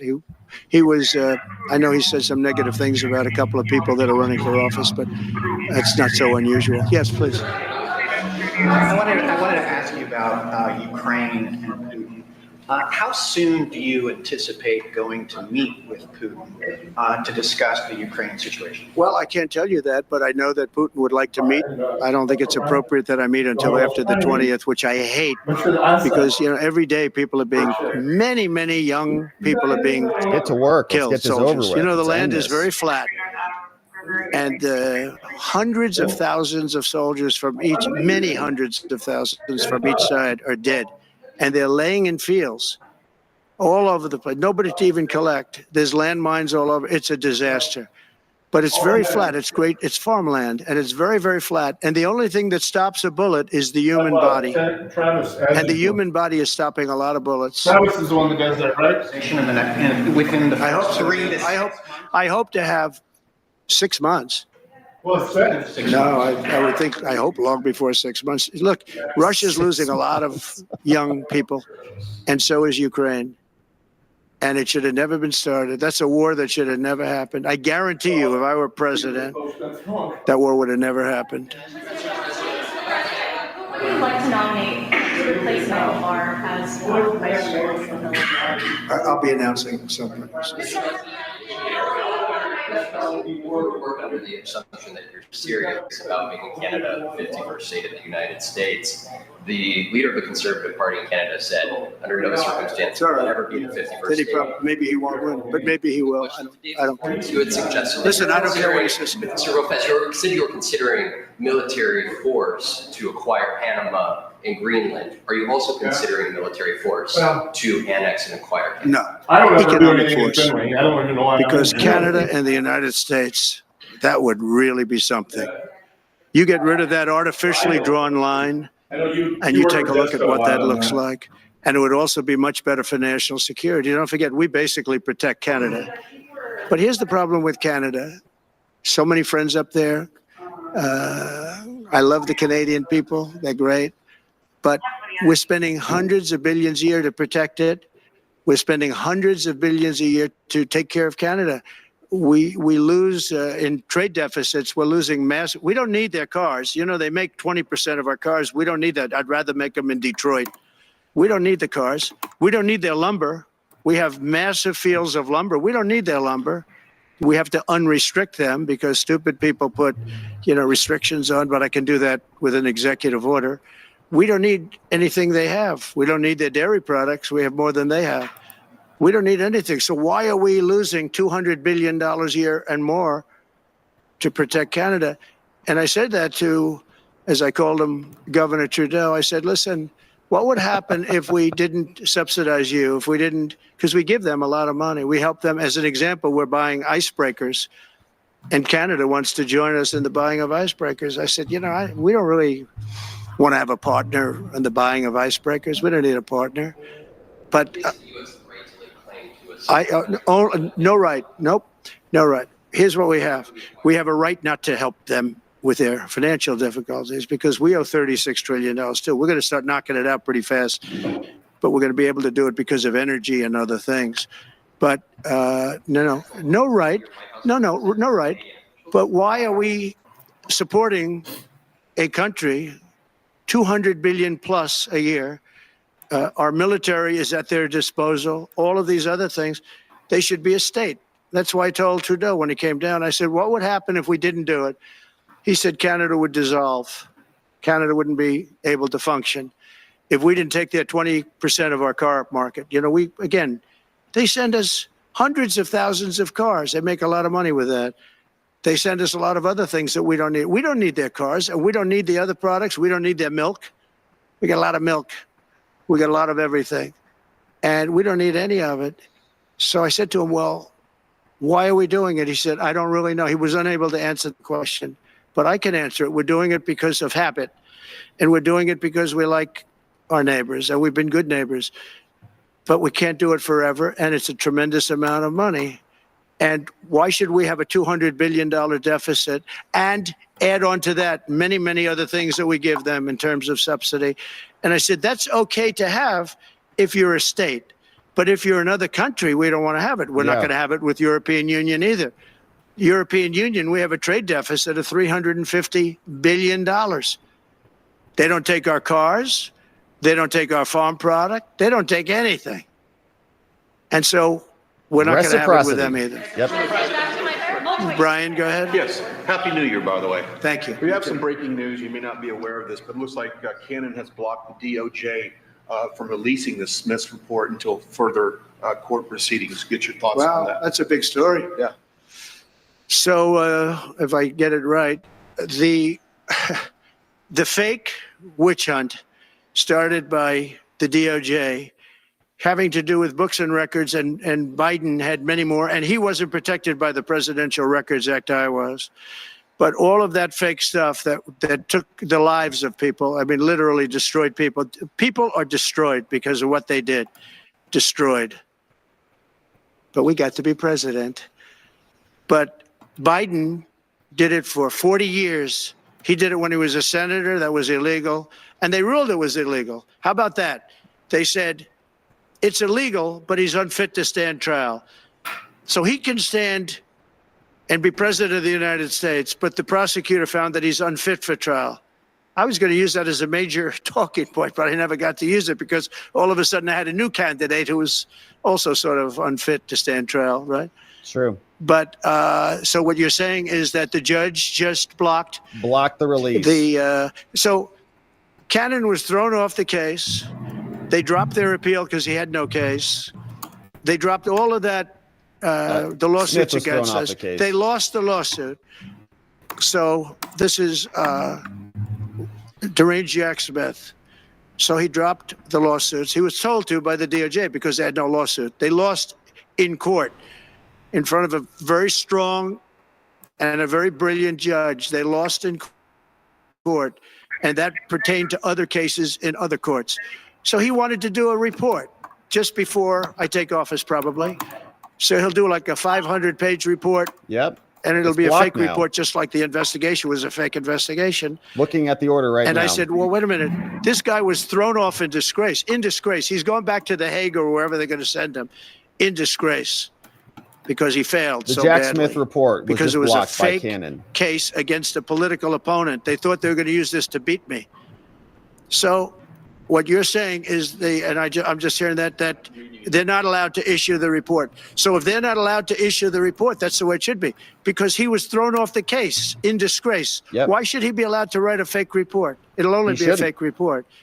That's great news. Good. And if I can just follow up real quickly, you want to comment, many Americans are angry that we're sending millions of dollars every month to the Taliban. Do you anticipate? It's not even believable. Billions of dollars, not millions, billions. We pay billions of dollars to essentially the Taliban, Afghanistan. And that's given by Biden. That's the same man that took away $50 to $60 trillion worth of value from the United States. Think of it. Probably our most valuable asset. Took away our most valuable asset. This can't be allowed to happen. We are now a nation of common sense. When he does that, 625 million acres, this can't be allowed to happen. Thank you for the information. Yes, sir. Most other people probably knew about it, but they wouldn't have told me, right? Mr. President, on the campaign trail, you vowed to bring down the prices at grocery stores very fast. Yeah, we will but do then it you fast. recently told Time Magazine that bringing down prices would be very hard. So what can the American people expect when you get into office? It's always Like, hard to can they bring go down the prices when grocery somebody store? else has screwed something up like they did, but we'll bring them down. We'll get them down. Energy is going to bring down prices. We're going to have a lot of energy, and energy is what brought it up. Energy and their bad spending is what brought it up, and energy is going to bring it down. We're going to have prices down. I think you're going to see some pretty drastic price reductions. As an example, food, bacon, ham, apples, everything has gone through the roof. It's one of the reasons I won. So as you know, I said it, inflation was one of the reasons I won, but I think the biggest reason I won was the fact that they are allowing prisoners to come into our country. They released their prisoners, their murderers. Thousands of murderers are now walking around the streets of our cities and farmland all over. Murders, people that have killed. Many, 32% have killed more than one person. They released them from their jails, their prisons, and their mental institutions and insane asylums into our country.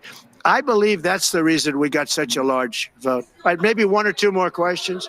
Yeah, please, go ahead. Go ahead, you go. So can you, President Carter is laying in state today in Washington. You had some harsh words for him about the Panama Canal. Is there any disconnect there? Do you feel a little bit bad about doing that on this day? No, I liked him as a man. I disagreed with his policy. So, hey, he thought giving away the Panama Canal was a good thing. I think it cost him the election. That and the hostages. I actually think that was a bigger factor because that's a deal that just should not have been made. But again, this was a question that was asked of me. I didn't bring it up. I didn't want to bring up the Panama Canal because of Jimmy Carter's death. But people don't bring it up. But, you know, you and other people have asked me about it. No, it's a deal that I was very strongly against. I was a young guy when this took place. But just why would we spend all of that money, lose 38,000 people to malaria, the mosquito? They were dying. It was horrible what was happening. They paid them 4 times more than they would make in the United States. But they know they were going to go over there and die. And they died in the jungles of malaria. There was nothing we could do to stop it. 38,000. And then we gave it away for $1. Your agenda through Congress, you appeared to open the door in your radio interview yesterday for 2 bill approaches. It's still your preference for one big, beautiful bill, as you have said. Well, I like one big, beautiful bill, and I always have, I always will. But if 2 is more certain, it does go a little bit quicker because you can do the immigration stuff early. Now, you have to understand, for immigration and for the wall, we won the case on the wall. You know, they tried to sell the wall for 5 cents on the dollar, by the way. And we had, fortunately, a judge that stopped that. But they were already discarding the wall. And 5 cents on the dollar. And you know what they were doing? They were calling us up and saying, we'll sell it back to you at 200 cents. In other words, double what we paid for it.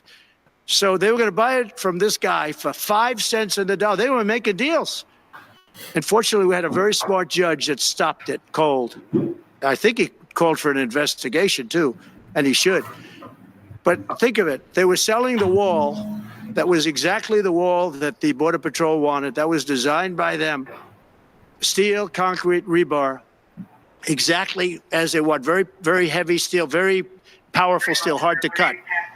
Very, very heavy 7,000-pound concrete, which is a very strong concrete. Everything was top of the line. Very expensive. Would be double what we paid for it then, 6 years ago. But let me just tell you, they were selling it for 5 cents on the dollar to people. And those people were calling us, asking us to pay them 200 cents because it's a good deal because we can have it immediately. And you know what immediately is? Just leave it in place. No. The papers haven't written that, though. You know, that deal is like all the other things that these people do. These people either hate our country or they're very stupid. And I don't believe they're stupid because nobody can cheat on elections like they cheat and be stupid. They either hate our country or they're stupid.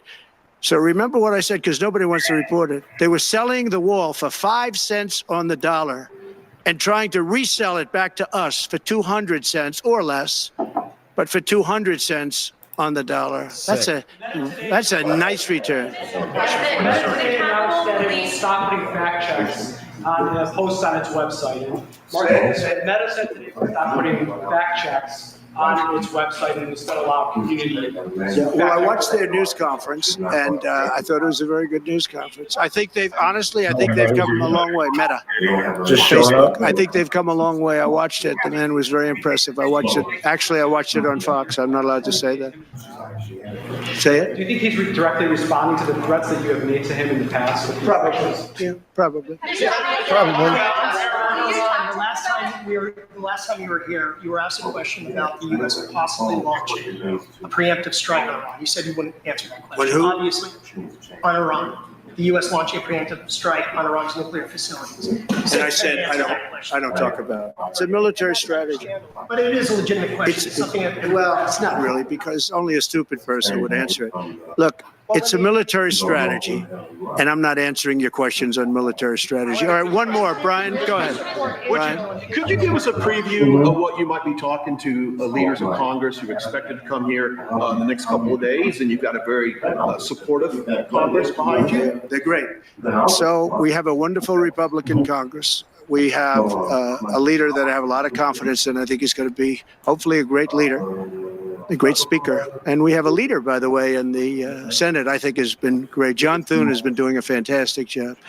But it goes through the House first. And the question is whether or not we do the two bills or one bill. And, you know, look, I can live either way. I like the idea of the one big bill, but I can live either way.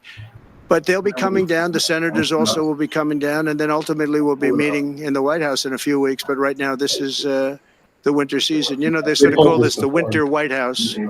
It was built, I don't know if you know this, Marjorie Meriwether Post and E.F. Hutton built this. It was the greatest of all the estates in our country. And I saved it, and I got a lot of credit for saving it. Most of these big, great houses have been knocked down in Palm Beach. Just about all of them, actually. And they, you know, you build 10 mansions on one site, but we saved it. But this was built as the Southern White House. And she gave it to the government. And by the way, Jimmy Carter gave it back. He said it's too expensive for the United States. So I didn't realize that. I was just told. Actually, Jimmy Carter, Nixon was through Watergate. He came down. Nixon came here once, and he thought it was incredible. But he had a thing called Watergate, if anybody remembers that.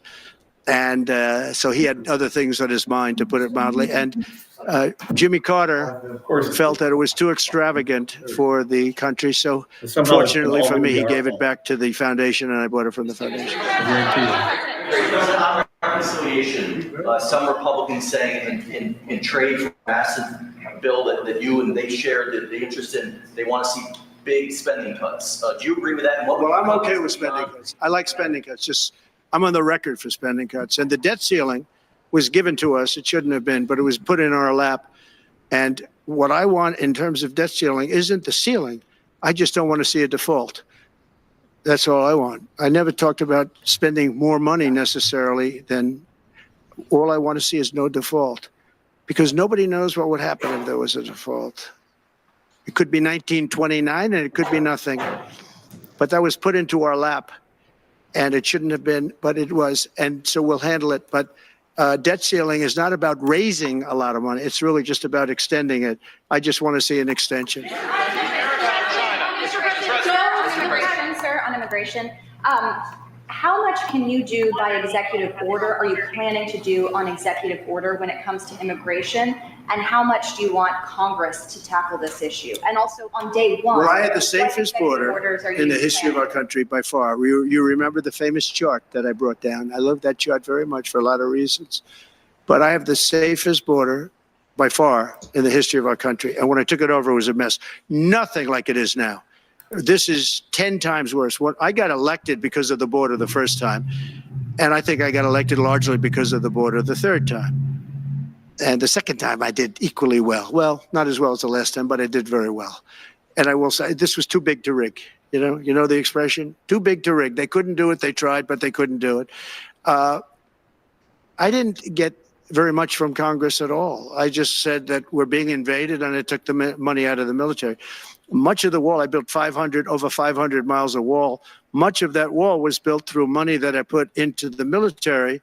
We took it out because we couldn't get things from Congress in those days, and we took it out. And that wall was built largely with money coming from the military. So, very simple. I went to the military. I said, our country is being invaded by very similar, nothing like what's invading our country now. They weren't releasing prisons into our country, and they weren't releasing mental institutions in, but some bad dudes were coming in, right? And I said, our country is being invaded. And I took that money largely from the military. I was sued 9 times by the Democrats in Congress, and I won all those suits. And we ended up building 571 miles of wall. Once that wall was built, they start going around it. So we're going to add another 200. That would have been up in 3 weeks. And then we had a very unfortunate election result. And they said, we don't want to put it up. We'll sell it. And they started selling it for 5 cents on the dollar. What a second. So we'll do this again. I just want to thank everybody very much. I'm just telling you, this will be the golden age of America. This is the golden age of America. We're going to have a great country again. We're a country right now under siege. We have so many different problems, and nobody respects us overseas, but now they do. The Italian prime minister, as you know, came here the other night, just flew in and flew out. She wanted to see me. And great respect is being shown when I went to the cathedral in France. Great respect was shown by the prime minister, the president, by everybody. France was, and by the way, I have to say they did a great job in the cathedral. But great respect is being shown to our country again. And we have a great country, but we have to run it properly. It's going to be run properly. We want to get back those hostages for Israel and for us. You know, we do have people that are hostages being held. And I'll just say it again. If this deal's not done with the people representing our nation, by the time I get to office, all hell is going to break out. Thank you very much. Thank you. All right, so that is President Trump. You've been listening to Man, that was a burner of a press conference as per usual.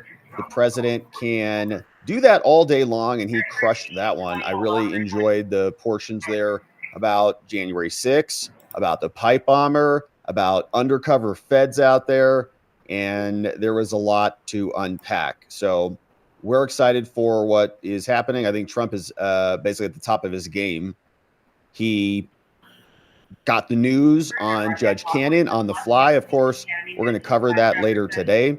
And so, my friends, let's see what you have to say about all of this. I am late for a meeting, and so want to make sure we hit your comments, and then I got to jump. And, of course, we'll be back later today to go through the official filings. But here is what we had today, my friends. Thank you so much for supporting us and being here as members. Glocky is reporting, saying Georgia Republicans have formally expelled Lieutenant Governor Jeff Duncan from the Republican Party. Wow. Sketch Therapy, what's up? Says 7-month streak. Been a member off and on for a long time before. Thank you, Sketch Therapy.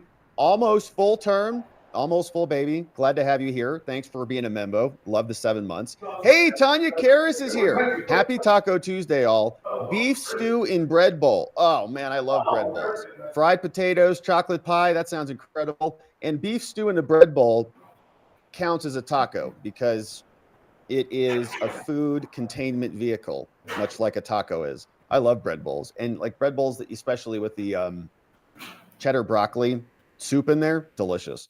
Glocky sharing about proposals from Greenland and from the United States to purchase Greenland. And also says, wow, supercomputers that have your own AI to do complex calculations and solutions that fit on your desk are now here. This is wild. Sharing a link over to NVIDIA.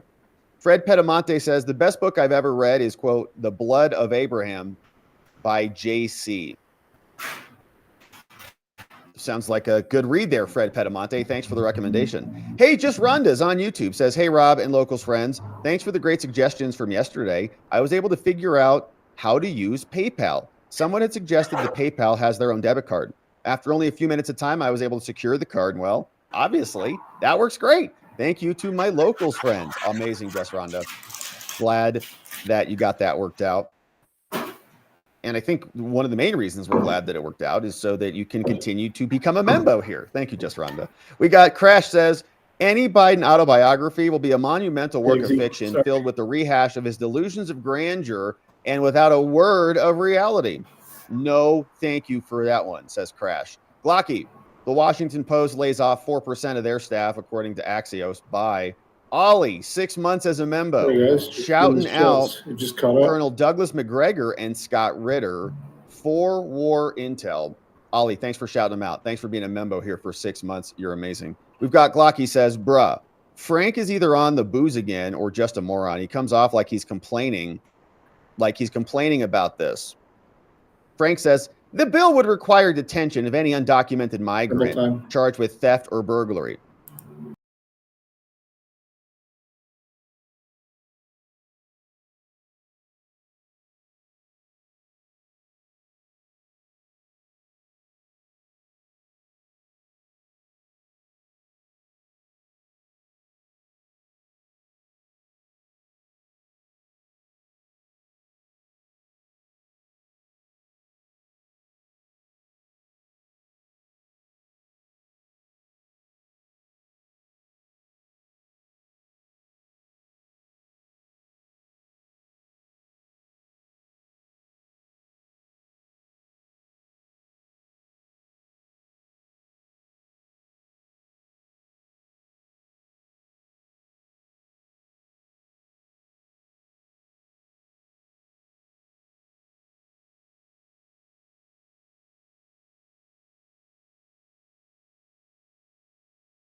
look, I just need to clear the air here because people are saying that you hear me say faggot and they're like, oh no, she doesn't mean it in a derogatory way.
look, I just need to clear the air here because people are saying that you hear me say faggot and they're like, oh no, she doesn't mean it in a derogatory way. Yes, I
Look, I just need to clear the air here because people are saying that you hear me say faggot and they're like, oh no, she doesn't mean it in a derogatory way.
you're rolling up, Uber black Cadillac, high heel boots and a sexy body full of tats. Baby's bad, oh baby's hella bad. After her there ain't no coming back. Wanna take a run at that. I think she's feeling me, turn it up a few degrees. My imagination of her body gets the best of me. Oh gosh, she's such a tease, bitten lips, bruised knees. I'm addicted to her, need her touching me. Cause she got a bad little waist, and we tearing down this place. Off the liquor that we chase, got some egos to the face. Baby, I don't need no space. Coming closer for a taste, and I'll show you how I make everything just fade away. Cause she's like sex, drugs, cocaine, body so insane. Jealous of the clothing that she wears up on the tight frame. All game, no shame, baby came here to play. I feel like an addict cause she's sex, drugs, cocaine.